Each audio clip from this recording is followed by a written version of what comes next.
অসাধারণ। তাহলে চল শুরু করি। স্বাগতম সবাইকে আজকের পডকাস্টে, যেখানে আমরা আলোচনা করব ফ্লিপকার্টের পুরো জার্নি নিয়ে। ফ্লিপকার্ট, যেটা একসময় খুব ছোট্ট একটা স্টার্টআপ ছিল, তা আজ ভারতের অন্যতম বৃহত্তম ই কমার্স প্ল্যাটফর্ম। আমরা জানবো এর প্রতিষ্ঠাতাদের কথা, কিভাবে তারা শুরু করেছিলেন, কি ধরনের চ্যালেঞ্জ তারা মোকাবেলা করেছেন এবং আজকে তারা যেভাবে এই ই কমার্স দুনিয়াতে নিজেদের জায়গা করে নিয়েছে। পাশাপাশি দেখব ফ্লিপকার্ট কিভাবে নানা সমস্যার সমাধান করেছে এবং এই প্ল্যাটফর্ম থেকে আমরা কিভাবে অনুপ্রেরিত হতে পারি। তো আসুন শুরু করা যাক। সবার প্রথমে বলো যে ফ্লিপকার্ট কি? ফ্লিপকার্ট কিভাবে শুরু হয়েছিল? অবশ্যই। আসলে ফ্লিপকার্ট হলো একটি ভারতীয় ই কমার্স কোম্পানি, যেটা 2007 সালে দুইজন প্রাক্তন অ্যামাজন কর্মী সচিন বানসল এবং বিনি বানসল মিলে শুরু করেছিলেন।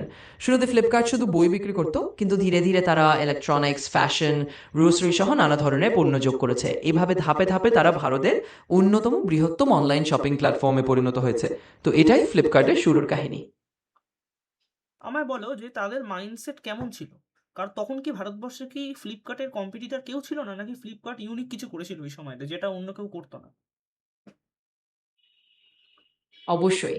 আসলে যখন ফ্লিপকার্ট শুরু হয়েছিল, তখন ভারতে ই-কমার্স এতটা জনপ্রিয় বা সাধারণ হয়ে ওঠেনি। ফ্লিপকার্টের প্রতিষ্ঠাতারা মূলত একটা সমস্যাকে দেখতে পেয়েছিলেন, অনলাইনে বিশ্বাসযোগ্যভাবে কেনাকাটা করার সুযোগের অভাব। সেই সময় তারা বেশ ইউনিক একটা জিনিস করেছিল, কারণ তারা ক্যাশ অন ডেলিভারি, সহজ রিটার্ন পলিসি আর গ্রাহক সন্তুষ্টির মতো জিনিসগুলোর উপর খুব জোর দিয়েছিল। সেই সময় খুব বড় কোনো দেশীয় প্রতিদ্বন্দ্বী ছিল না, তাই তারা সত্যিই একটা নতুন ধারণা নিয়ে এসেছিল এবং সেটা ধীরে ধীরে ভারতের বাজারে ই-কমার্সকে জনপ্রিয় করে তুলেছিল। গ্রেট।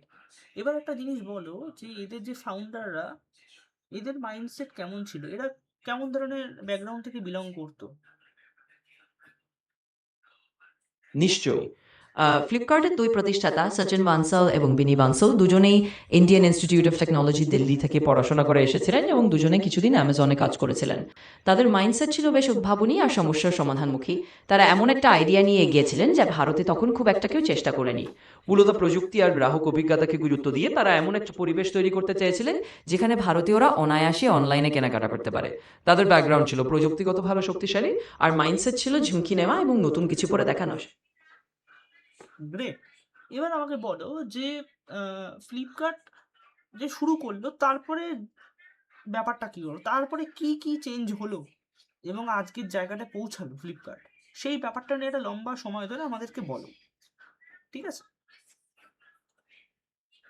অবশ্যই। তো ফ্লিপকার্ট যখন শুরু করলো, তখন তারা খুব সাধারণভাবে বই বিক্রি থেকে শুরু করেছিল। ধীরে ধীরে তারা দেখলো যে মানুষজন শুধু বই নয়, আরও অনেক কিছু অনলাইনে কিনতে চায়। তাই তারা ইলেকট্রনিক্স, গ্যাজেটস, জামা কাপড়, এমনকি গ্রোসারিও যোগ করলো। সময়ের সাথে সাথে ফ্লিপকার্ট তাদের ডেলিভারি সিস্টেম উন্নত করলো, কাস্টমার সার্ভিস ভালো করলো আর নানা রকম অফার আর ডিসকাউন্ট দিয়ে গ্রাহকদের আকর্ষণ করলো। একসময় তারা এতটাই বড় হয়ে গেল যে ভারতের ই কমার্স বাজারে তারা একদম শীর্ষে পৌঁছে গেল। এরপর ওয়ালমার্টের মতো বড় কোম্পানি ফ্লিপকার্টে ইনভেস্ট করে, যা তাদের আরও শক্তিভিত দেয়। আজকের দিনে ফ্লিপকার্ট মানে শুধু একটা ই কমার্স সাইট নয়, বরং এটা ভারতের লাখ লাখ মানুষের কেনাকাটার ভরসা জায়গা। এই জার্নিটা ছিল নানা পরিবর্তনের, চ্যালেঞ্জের আর ধীরে ধীরে নিজেদের কাস্টমাইজ করা সার্ভিসের মাধ্যমে বাজারে থিত হওয়ার গল্প। আচ্ছা, এবার বলো যে what is the meaning of e commerce? ই কমার্সের মানেটা কি আসলে? অবশ্যই। ই কমার্স আসলে হলো ইলেকট্রনিক কমার্স বা ইলেকট্রনিক বাণিজ্যের সংক্ষিপ্ত রূপ। এর মানে হলো অনলাইনের মাধ্যমে পণ্য বা সেবা কেনা বেচা করা। অর্থাৎ আপনি ইন্টারনেট ব্যবহার করে ঘরে বসেই যে কোনো জিনিস কেনা বা বিক্রি করতে পারেন। ই কমার্সের মাধ্যমে আপনি ওয়েবসাইট বা অ্যাপ থেকে অর্ডার করতে পারেন, পেমেন্ট করতে পারেন এবং পণ্যটি আপনার ঠিকানায় পৌঁছে যায়। সুতরাং ই কমার্স মানে হলো সেই পুরো প্রক্রিয়াটা যেখানে ডিজিটালভাবে কেনা বেচা হয়। আচ্ছা, আমি তো চাইলে একটা প্রোডাক্ট মার্কেট থেকেও কিনতে পারি। আমি ই কমার্স সাইটে গিয়েই বা কেন কিনবো? সুবিধাটা কি ওখানে? একদম ঠিক বলেছ। তুমি চাইলে নিশ্চয়ই মার্কেট থেকে গিয়েও কিনতে পারো। তবে ই কমার্স সাইট থেকে কেনা একটা বড় সুবিধা হলো সুবিধা আর সময় বাঁচানো। তুমি ঘরে বসে, অফিসে বসে বা যেখান থেকে ইচ্ছা 24 ঘন্টা যে কোনো সময় পণ্য দেখে নিতে পারো, দাম তুলনা করতে পারো এবং অর্ডার করে দিতে পারো। এছাড়া অনেক সময় অনলাইনে ভালো ডিসকাউন্ট বা অফার পাওয়া যায়, যা দোকানে না পাওয়া যেতে পারে। তাছাড়া তুমি রিভিউ দেখে নিতে পারো, অন্য ক্রেতারা কি বলছে তা দেখে সিদ্ধান্ত নিতে পারো। সব মিলিয়ে ই কমার্সে কেনা মানে হলো আরাম, সময় সাশ্রয় আর অনেক সময় ভালো ডিল পাওয়ার একটা সুযোগ। আচ্ছা, গ্রেট। এবার বলো যে ফ্লিপকার্টের কি শুধুই ফ্লিপকার্ট, ধরো আমি যদি বলি ইন্ডিয়ার কথা, ফ্লিপকার্টের মানে ওয়্যার হাউস আছে কি? মানে ভারতবর্ষে ফ্লিপকার্টের বিজনেসটা হয় কিভাবে?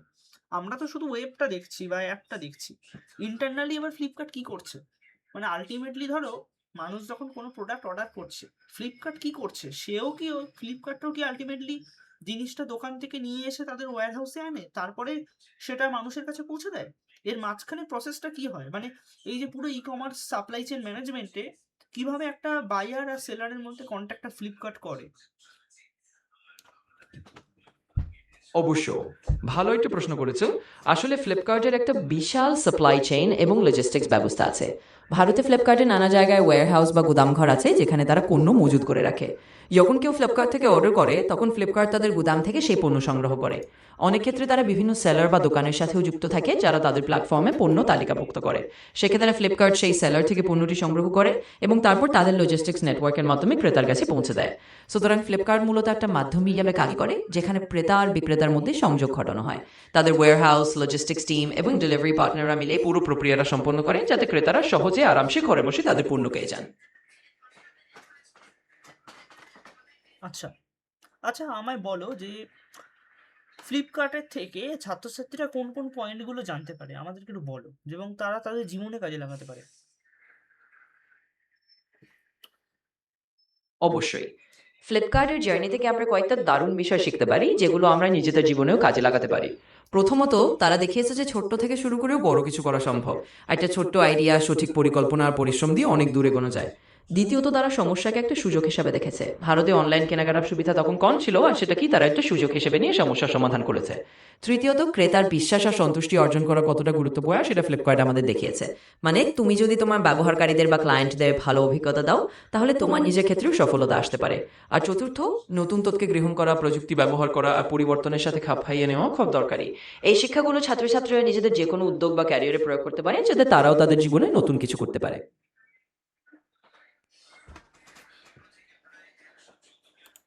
আচ্ছা, এবার আমাকে বলো যে ধরো আমার একটা প্রোডাক্ট আছে, আমি নিজের ফ্যাক্টরি আছে, সেখানে কোনো প্রোডাক্ট তৈরি করলাম। এবার সেটাকে ফ্লিপকার্টের মাধ্যমে আমি কি করে একজন কাস্টমারের কাছে পৌঁছে দেবো? ফ্লিপকার্ট কিভাবে ভূমিকা নিচ্ছে এখানে? অবশ্যই এটা একটা খুব ভালো প্রশ্ন। ধরো তোমার নিজের একটা ফ্যাক্টরি আছে আর তুমি একটা প্রোডাক্ট তৈরি করেছো, এখন তুমি ফ্লিপকার্টের মাধ্যমে সেটা গ্রাহকের কাছে পৌঁছাতে চাও। সেক্ষেত্রে তুমি ফ্লিপকার্টের সেলার হিসেবে রেজিস্টার করতে পারো। ফ্লিপকার্টের একটা সেলার পোর্টাল আছে যেখানে তুমি তোমার প্রোডাক্ট লিস্ট করতে পারো, তার দাম, বিবরণ আর ছবি দিয়ে দিতে পারো। যখনই কোনো ক্রেতা তোমার প্রোডাক্ট অর্ডার করবে ফ্লিপকার্ট সেটা তোমাকে জানিয়ে দেবে। এরপর ফ্লিপকার্টের লজিস্টিক সার্ভিস ব্যবহার করে তারা তোমার কাছ থেকে পণ্য সংগ্রহ করে ক্রেতার ঠিকানায় পৌঁছে দেবে।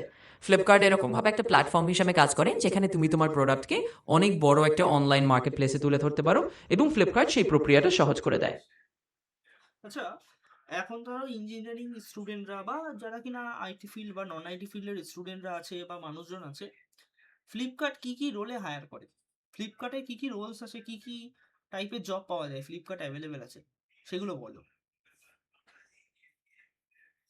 অবশ্যই ফ্লিপকার্টে আসলে অনেক ধরনের রোল থাকে যেটা বিভিন্ন ধরনের স্টুডেন্ট বা প্রফেশনালদের জন্য সুযোগ করে দেয়।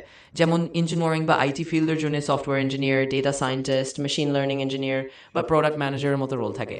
আবার নন আইটি বা বিজনেস সাইডে marketing, operation, supply chain management, customer service, finance, এমনকি ডিজাইন কন্টেন্ট রোলের মতো সুযোগও থাকে। ফ্লিপকার্ট একটু বড় ই কমার্স প্ল্যাটফর্ম, তাই এখানে টেকনিক্যাল আর নন টেকনিক্যাল দুই ধরনের কাজেরই অনেক সুযোগ আছে। ফলে যে কোনো ব্যাকগ্রাউন্ডের মানুষ তাদের দক্ষতা অনুযায়ী ফ্লিপকার্টে একটা উপযুক্ত রোল খুঁজে পেতে পারে। আচ্ছা, ফ্লিপকার্টের এই বিজনেসটা কি শুধুই ইন্ডিয়াতে নাকি ইন্টারন্যাশনালও আছে?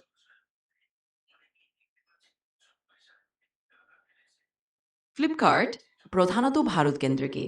বলে গেলে এটার মূল ব্যবস্থা ভারতের মধ্যেই সীমাবদ্ধ। তারা ভারতীয় গ্রাহকদের উপরেই বেশি ফোকাস করে, আর তাদের লজিস্টিক্স এবং সার্ভিস নেটওয়ার্কও মূলত ভারতেই ছড়িয়ে আছে।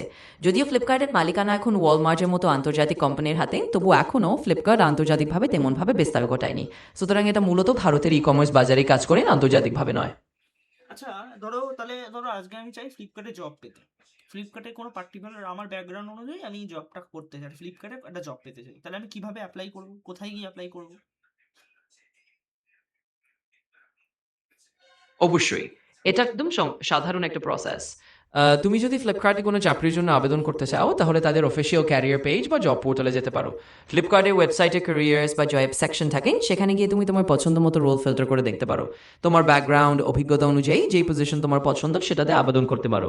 অনেক সময় তারা লিঙ্কডইন বা নানা চাকরির ওয়েবসাইটেও তাদের জব পোস্ট করে, সেখানে গিয়েও তুমি আবেদন করতে পারো। সব মিলিয়ে অনলাইনে তাদের অফিসিয়াল চ্যানেলগুলো দেখলেই তুমি সহজে আবেদন করতে পারবে। গ্রেট। ঠিক আছে, বাট দারুণ লাগলো আজকের পডকাস্টটা, ফ্লিপকার্টের ব্যাপারে জানতে পারলাম। এবার আমাদেরকে বলো ফ্লিপকার্টের মতো আর কি কি এরকম টাইপের কোম্পানি আছে যেগুলোকে আমরা এক্সপ্লোর করতে পারি, আর নেক্সট পডকাস্টে আমরা এগুলো নিয়ে তাহলে আলোচনা করতে পারবো। খুব ভালো লাগলো শুনে যে আজকের পডকাস্টটা তোমাদের জন্য উপকারী হয়েছে। ফ্লিপকার্টের মতো আরও বেশ কিছু ই কমার্স বা অনলাইন মার্কেট প্লেস আছে যেগুলো আমরা নেক্সট পডকাস্টে এক্সপ্লোর করতে পারি। যেমন অ্যামাজন, যা গ্লোবালি অনেক জনপ্রিয় এবং ভারতেও দারুণভাবে কাজ করছে। এছাড়া ভারতের মতো ইকোসিস্টেমে স্ন্যাপডিল, মিশো বা পেপারফ্রাইয়ের মতো প্ল্যাটফর্মও আছে যেগুলো একটু ভিন্ন ধরনের জিনিসে ফোকাস করে। আবার অন্য দেশে আলিবাবা বা ইবে এর মতো প্ল্যাটফর্মও আছে যেগুলো নিয়েও আমরা আলোচনা করতে পারি। তাই নেক্সট পডকাস্টে আমরা এই ধরনের আরও কিছু কোম্পানি আর তাদের ইউনিক ফিচার নিয়ে কথা বলতে পারি। গ্রেট।